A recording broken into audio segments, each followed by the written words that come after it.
លៀននាងម្នាក់នាងរត់តាមតែភាពស្រងឆើឆាយម្នាក់សុំលឹងមើលត្រឹមតែរូបកាយតែបងមើលចុងមើលឲ្យដល់ខាងក្នុងបេះដូងអូនមិនមែនជាស្រីដែលល្អឥតខ្ចង់តែអូនមានចិត្តស្មងដែលរកបានដោយកំរ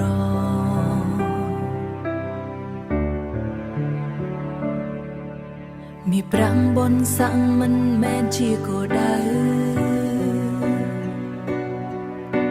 អ្វីដែលអូនហៅគឺក្តីសុខមាញ់កាប់ដល់តម្លៃកាយកចិត្តមិនដែលបាញ់ឈប់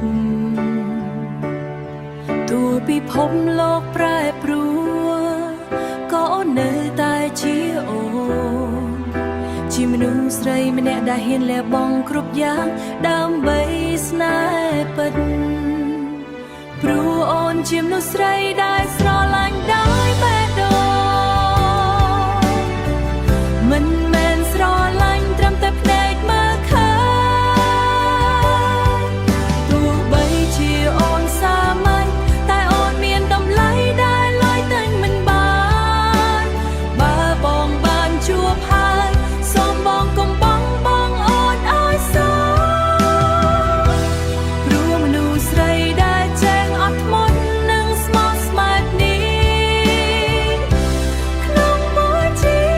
តិប្រហែលជាបងជួបបានតែម្ដងគត់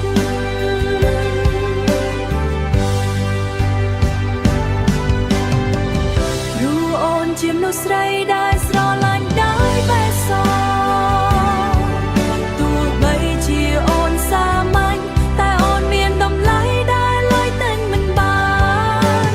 បើបងបានជួបហើយសូមបងកុំបងអូនឲ្យសោកព្រោះមនុស្សស្រីដែលចេះអត់ធ្មត់និងស្មោះស្ម័គ្រនេះ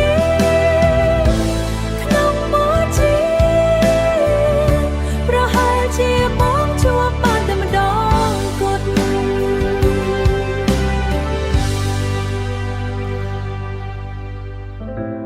កុំមើលរំលងត្បូងពេជ្រដែលមិនទាន់ច្នៃកុំទុកតម្លៃអូនចោលក្នុងភាពឯកា